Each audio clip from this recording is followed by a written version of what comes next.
जब F-16 आया था ना, तो उसकी खूबी हम इस तरह बयान करते थे कि ये फ्लाई बाय वायर सिस्टम होगा। अच्छा, फ्लाई बाय वायर यानी ये सिग्नल्स के जरिए फ्लाई होगा। इसमें वो आपके कंट्रोल्स, वो पुश रॉड्स और वो कंट्रोल सरफेसेस और उनको कंट्रोल करना मैकेनिकली, ये नहीं होगा। अब आपके हाथ में सिर्फ हाथ के अंदर जो जहाज के कंट्रोल्स हैं, आपका हाथ वहाँ होता है। आपका हाथ मूव नहीं करता फोर्स देने के लिए, आप सिर्फ प्रेशर से वो इतना प्रेशर देते हैं और जहाज मनूवर करता है। ये है फ्लाई बाय वायर। सही। और इसी कॉन्सेप्ट पे हमने JF-17 बनाया, फ्लाई बाय वायर। आप समझ गए? इसी तरह जो अब अगला जहाज है, एक तो ये कि वो स्टेल्थ है, उसकी खूबी कि वो रडार्स के ऊपर नजर ही नहीं आएगा। वो आपके एरिया में आ रहा होगा, अभी तो हमें रडार्स पे नजर आता है तो हम रिएक्ट करते हैं, वो नजर ही नहीं आएगा। अब उसके लिए क्या तोड़ बनाएंगे आप? ये स्टेल्थ की बात आप समझ लें। फिर जो वेपन्स और एवियोनिक्स जिसका मैं जिक्र कर रहा हूँ, वो उस क्लास के हैं कि जो कि फोर्थ जनरेशन में भी आप नहीं पाए जाएंगे। तो एक तो प्लेटफॉर्म स्टेल्थ हो गया, फिर वेपन्स एंड एवियोनिक्स मिनिएचराइज और उनका इफेक्ट इतना बड़ा बन गया कि इसका भी जंप उसी तरह होगा जैसे आम जहाज़ों पे F-16 का जंप था। ये एक और कैटेगरी है, ये एक और डोमेन है। तो इसका मुकाबला फोर्थ जनरेशन से हम नहीं करेंगे। अब फिफ्थ जनरेशन का मुकाबला फिफ्थ से ही होगा। तो पाकिस्तान कब कामयाब हो रहा है सर? ये 10 साल का तकरीबन आप इसको वक्त दें, क्योंकि अब ये काम हम खुद करने जा रहे हैं। हमने JF-17 के वक्त ये फैसला किया था और वो एक मरतबा मुझे भी मिलने आया था पाकिस्तान में, और जब उसने देखा और उसने कहा जी कि आपका असल सारा सेटअप कहाँ है, तो मैंने वो जो चंद लोगों का सेटअप था एक ब्लॉक में हमने बनाया हुआ था, जब मैंने दिखाया तो कहते आप तो मुझसे सब कुछ छुपा रहे, आपको इजाज़त नहीं है मुझे चीज़ें बताने की, मैं तो क्लियरेंस लेके आया हूँ। मैंने कहा भाई यही मेरी फोर्स है और यही मेरा सेटअप है। आप ये ना समझे कि आपके 80 इंस्टीट्यूट हैं तो मेरे पास भी कोई 100 इंस्टीट्यूट होंगे। कोई इंस्टीट्यूट नहीं, कोई इंस्टीट्यूट नहीं है, हम ही लोग हैं, 1 दर्जन के करीब लोग हैं, यही इसका सेंटर है और यही इसकी हर चीज़ है। तो ये हमारा जो 5th जनरेशन जेट होगा सर, ये सारा कुछ हम खुद बनाएंगे, हमारे अपने इंजीनियर बनाएंगे, हमें बाहर से कुछ नहीं लेना पड़ेगा? नहीं, इसको फिर से देखिए, ये गलत कॉन्सेप्ट है। आज भी जो लोग मुझसे पूछते हैं कि जी इंजन कब बनाएंगे JF-17 का, मैं ये कहता हूँ कि अगर F-16 जैसा जहाज़, अब अमेरिका के पास ना पैसे की कमी है, ना टेक्नोलॉजी की कमी है, ना मैन पावर की कमी है, वो पूरी दुनिया में सबलेट करते हैं, जहाँ से जो चीज़ सस्ती मिल जाए, पोटेंशियल उसका वो हो जो वो चाहते हैं, वो वहाँ से लेते हैं। और दुनिया में कॉन्सेप्ट भी यही है, हर चीज़ के लिए अपना इंफ्रास्ट्रक्चर ना ले डाउन करो, उसकी ज़रूरत नहीं है। तो रूस में जहाज़ बनता था, चीन में उन्होंने टेक्नोलॉजी ली, आज चीन बना रहा है, तो मैं तो सिक्योर हो गया ना। तो मुझे क्या ज़रूरत है ये भागम दौड़ करने की कि मैं चीज़ें बनाने के पीछे पड़ जाऊँ। तो और जो ब्लॉक बिल्डिंग का मैंने कॉन्सेप्ट आपको बताया, आपसे मैंने बात की है ब्लॉक बिल्डिंग की, और उसके अंदर फिर ये भी कॉन्सेप्ट है कि दुनिया भर में जो चीज़ें जहाँ से मिलेंगी हम उनको लेके लगा सकते हैं। ज़रूरी तो नहीं कि सारी दुनिया आपकी दुश्मन है। अगर अमेरिका नहीं देता मुझे, UK नहीं देता, फ्रांस नहीं देता, जर्मनी नहीं देता, तो कहीं ना कहीं तो ये चीज़ें बन रही हैं। सर JF थंडर 17 में हमने कोई एक और अचीवमेंट की है कि अब हम खुद दोबारा से मतलब उसे तो क्या कहते हैं रिबिल्ड करने लगे हैं। हाँ, ये इंशाल्लाह 1-2 दिन में ये क्या चीज़ है? सुर्खी होगी। ये है ओवरऑल, हमारे जहाज ओवरऑल तक पहुंच गए हैं, इतनी फ्लाइंग कर ली है उन्होंने। अच्छा। ओवरऑल का एक टाइम होता है कि इतने घंटे उड़ाने के बाद ओवरऑल ड्यू हो गया, जैसे आप कार और बाकी मशीनरी को ओवरऑल करते हैं ना, कि उसकी एक लाइफ के टाइम के बाद आप कहते हैं जिसका ओवरऑल करवाओ, पूरा ओवरऑल चाहिए। अच्छा। उसको एक एक पुर्जा उसका खोलना, उसको जो रिफ्रेश करना, उसका जो ब्लॉक 3 है वो ओरिजिनल JF-17 से कहीं ऊपर है। सर ब्लॉक 3 के मतलब ये ब्लॉक्स किस लिए बनाए जाते हैं और ब्लॉक 3 है क्या चीज़? मेरा ख्याल है मैंने आपके प्रोग्राम में ये बात शायद इसका जिक्र नहीं किया।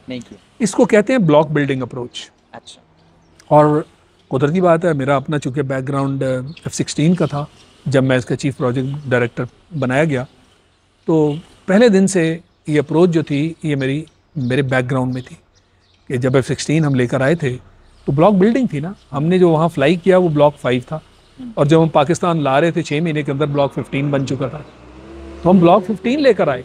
अच्छा। ब्लॉक बिल्डिंग का मतलब ये होता है कि जहाज़ का जो एयर फ्रेम है वो तो आपने तकरीबन हमेशा के लिए एक बना दिया, हल्की फुल्की उसमें एडजस्टमेंट्स कर सकते हैं, मगर मेजर चीज़ें उसमें बदली नहीं जा सकती। उसमें कुछ ऐड कर सकते हैं, कुछ सब्ट्रैक्ट कर सकते हैं, कोई नई चीज़ लगा सकते हैं, मगर नया जहाज़ बनाना एयर फ्रेम के तौर पे वो फिर एक नया जहाज़ है।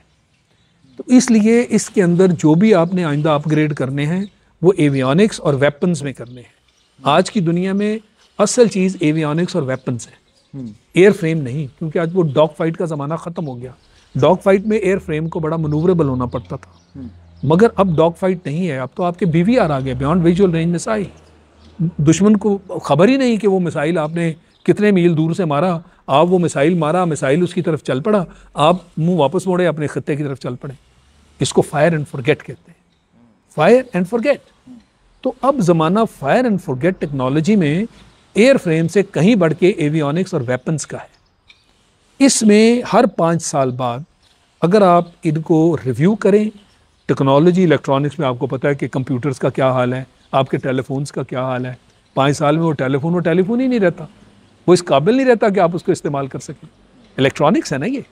इसी तरह आपके वेपन्स हैं, स्मार्ट वेपन्स, जो कि इतने काबिल अब हो गए कि आज से अगर 5 साल पहले के वेपन्स देखें, 10 साल पहले के वेपन्स, तो आज के वेपन्स उससे कहीं आगे चले गए। वो कितने पोटेंट वेपन्स बन गए, कितने मौसर वेपन बन गए। हम इसे कितने ब्लॉक तक लेके जाएंगे? हाँ, ये वो चीज़ है जिसके तहत आप जब एवियनिक्स और वेपन्स अपग्रेड करते हैं तो वो एक और ब्लॉक बन जाता है। तो अगर F-16 जो आपने लेटेस्ट खरीदा वो ब्लॉक 52 था, अब आप देख लें कि आज भी वो फ्रंट लाइन जहाज़ों के साथ नहीं खड़ा। तो हमारा जो sir JF thunder first block था या 3 ब्लॉक था, उसमें कितना जंप आया? बहुत बड़ा जंप है। अब वो सारी टेक्निकल चीज़ें मैं आपको कैसे समझाऊं। उसके अंदर वेपन्स बदल गए, उसके अंदर एवियनिक्स बदल गई, उनकी कैपेबिलिटी बदल गई, उसके अंदर जहाज़ की ओवरऑल पोटेंसी कितनी बढ़ गई। तो ये ब्लॉक बिल्डिंग का मतलब है ब्लॉक्स के जंप जो लगते हैं इसकी कारकर्दगी में, इसको ब्लॉक बिल्डिंग आप कहते हैं। तो इसलिए मैंने आपसे कहा जनरली आप ये समझ लें कि ये जो ब्लॉक 3 है ये उस ब्लॉक 1 से कहीं ऊपर चला गया। ब्लॉक 1 में JF थंडर की क्या स्पीड थी? नहीं, स्पीड की बात ना करें। देखिए आप उन चीज़ों की बातें कर रहे हैं कि जो कि मैं इनको टेक्निकल नहीं समझता। सही। कि उन चीज़ों का जिक्र जो मैंने आपसे किया कि अब तो एयर फ्रेम को भी बैक सीट मिल गई। आज जो बड़ाई जहाज़ की है वो उसके एवियनिक्स और वेपन्स के साथ है, क्योंकि आपके एयर टू ग्राउंड वेपन्स भी जो हैं वो BVR हो गए, beyond visual range of set, उनको आप समझ लें स्टैंड ऑफ वेपन्स हैं। हमने जो पिछली मरतबा बॉम्ब गिराए अपने एरिया में थे, हमने बॉम्ब गिरा दिए जो दुश्मन के इलाके में जाके ज़मीन से टकराए और उन्होंने टारगेट उनके तबाह कर दिए। ये एक्यूरेसी है, उसको कोई गाइड भी नहीं कर रहा, बस उसको टारगेट दिखाया और फेंक दिया। ये मतलब मीलों की अब बात करें, अब आपको वहाँ नहीं जाना पड़ता बॉम्ब गिराने के लिए। ये सारी आपकी एवियनिक्स और आपके वेपन्स का कमाल है। इसलिए एवियनिक्स और वेपन्स मिला के एयर फ्रेम से कहीं ज़्यादा अहमियत हासिल कर चुके हैं। तो इस नज़र से आप देखें ब्लॉक्स को, तो जूं इनमें तरक्की आती जाएगी इलेक्ट्रॉनिक्स में और हथियारों में, ये आपके ब्लॉक जो हैं ये आपको आसमान की तरफ लेते जाएंगे और जो लेटेस्ट जहाज़ हैं उनके साथ खड़े होंगे। तो आगे ब्लॉक्स बनेंगे JF थंडर? बिल्कुल, ये तो ब्लॉक हम तो 5th जनरेशन की तरफ जा रहे हैं सर। वो एक और जहाज़ है, प्लीज़ उसको इसके साथ कंपेयर ना करें। जैसे F-16 जब आया था, ये पैरेलल हैं, 5th जनरेशन का इसके साथ ताल्लुक ना जोड़ें। ये पैरेलल मामले हैं। इसको 4th जनरेशन जैसे आज भी अपग्रेड है, ये जो नाम लिए जा रहे हैं, रफाल है, ग्रिपन है, यूरोफाइटर है, ये सारे 4th जनरेशन के जहाज़ हैं, मगर अभी तक ये पूरी तरह बिके भी नहीं और इनमें इम्प्रूवमेंट चल पड़ी है। तो इसलिए इनको आप 4th जनरेशन में दूसरों से के साथ कंपेयर करें। और 5th जनरेशन अभी तक जैसे मैंने आपसे कहा कि सिर्फ 3 मुल्कों ने बनाया है, अमेरिका, रूस, चीन, पाकिस्तान चौथा मुल्क, तुर्की भी है इस रेस में शामिल है। वो तो खरीदना चाहता है ना मेरे ख्याल में। तुर्की JSF 35 अमेरिका से ख़रीदना चाहता है, पाकिस्तान बनाने जा रहा है। तो ये बड़ा फ़र्क है।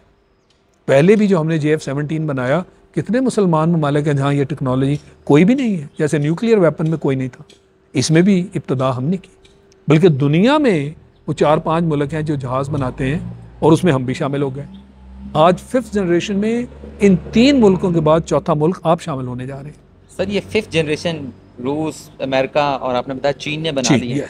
हम बनाने जा रहे हैं, Yes. हमने रकबा भी खरीद लिया, हमने एक सारा उसका site भी- इंफ्रास्ट्रक्चर ले डाउन कर लिया। इंफ्रास्ट्रक्चर भी बन गया, लेकिन क्योंकि अभी हमने इस पर काम शुरू करना है, लेकिन ये 5th जनरेशन जहाज़ क्या चीज़ है इस वक्त या होगा, इसका थोड़ा सा बताएं सर। देखें, जब